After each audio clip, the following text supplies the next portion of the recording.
Zee 24 तास एक पाऊल पुढे। प्रसिद्ध सिनेमॅटोग्राफर महेश लिमये यांच्याही घरी बाप्पा विराजमान झालेत। दरवर्षी महेशकडे इको फ्रेंडली बाप्पा असतो। महेशचा हिरोईन हा सिनेमा प्रदर्शनाच्या उंबरठ्यावर आहे। मात्र बाप्पाकडे काहीही न मागता फक्त त्याच्या आराधनेत दंग राहणंच महेश पसंत करतो। सिनेमॅटोग्राफर महेश लिमयेच्या घरी गणपती बाप्पाचं आगमन झालेलं आहे। महेश आता आपल्या बरोबर आहे आणि I am very sure Mahesh की तुझी जी लवकरच रिलीज होणारी फिल्म आहे हिरोईन, त्याच्याविषयी त्या फिल्मचं यश तू बाप्पाकडे नक्कीच मागितलं असणार। ॲक्च्युली मी असं काही यश मिळावं असं कधी मागत नाही काही, फक्त एकच नेहमी प्रार्थना करतो की प्रत्येक वर्षी बाप्पा जेव्हा येतात आगमन होतं की त्याच्यानंतर सर्वांचंच म्हणजे आपले स्नेही आपतेष्ट सगळे फ्रेंड्स त्या सगळ्यांनाच पुढचं येणारं वर्ष हे सुख समृद्धी आणि भरभराटीचं जावं हीच नेहमी प्रार्थना असते। आणि जेवढं काही वर्षभरात काम करतो तर नेहमीच मी देवाला सारखं सांगत असतो की फक्त लक्ष ठेवा तुम्ही त्याचे।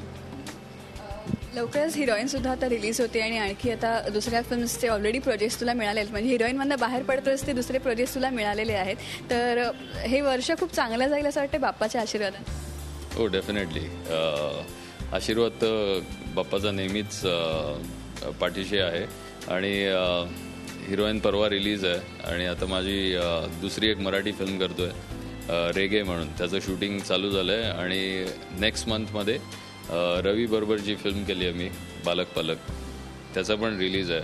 तर बॅक टू बॅक 2 महिन्यात 2 म्हणजे हिंदीतली एक मोठी फिल्म, मराठीतली पण एक चांगली मेसेज ड्रिव्हन फिल्म आहे ती बालक पालक। तर खूप एक्सायटेड आहे अबाउट बोथ द फिल्म्स आणि आय एम शुअर बाप्पाची कृपा आहेच, दोन्ही फिल्म्स सगळ्या प्रेक्षकांना खूप आवडतील।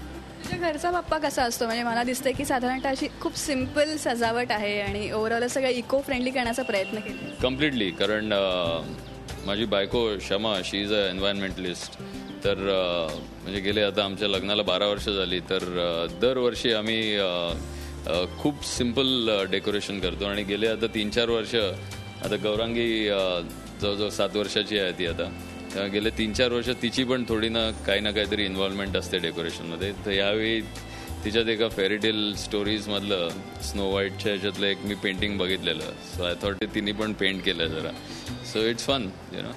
किती वर्षापासून साधारणतः तुमच्या घरामध्ये हे गणपतीची परंपरा आहे? किती वर्षापासून तुम्ही आणता? म्हणजे आमच्या घरी यायला लागला तेव्हा मी आय थिंक 83-84 पासून माझ्या वडिलांनी आमच्या घरी चालू केलं, पण त्याच्या आधी मोगेभवनला शिवाजी पार्कमध्ये माझे आजोबा जिथे राहत होते त्यांच्याकडे आणायचो गणपती। आणि गणपती दरवर्षी मी एक गोष्ट मिस करतो, कारण की आम्ही शिवाजी पार्कमध्ये सगळे एकत्र असायचो आणि तेव्हा तिकडे 7 दिवसाचा गणपती असाय, गणपती गौरी, आणि तिकडे एक धमाल अशी होती की गणपतीचं विसर्जन असतं ते अख्ख्या मोगेभवनमधले सगळे गणपती एकत्र आम्ही निघायचो आणि समुद्रापर्यंत ढोल ताशे आणि नाचत गात आणि ते शिवाजी पार्कचं एक ॲटमॉस्फिअरच वेगळं आहे। आणि परत चौपाटीवर तुम्ही विसर्जनाला जाता, ते पाण्यात भिजणे, त्याच्यात धमाल करणे, definitely I miss that, but still एक वेगळीच आनंद आहे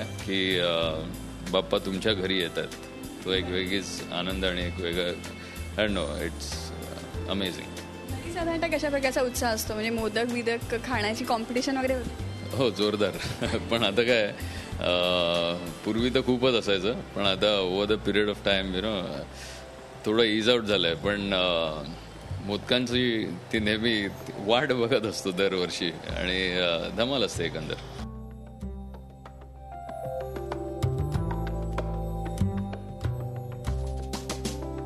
झीच्या सर्व प्रेक्षकांना गणेश चतुर्थीच्या शुभेच्छा। गणपती बाप्पा मोरया। थँक्यू। झी 24 तास एक पाऊल पुढे।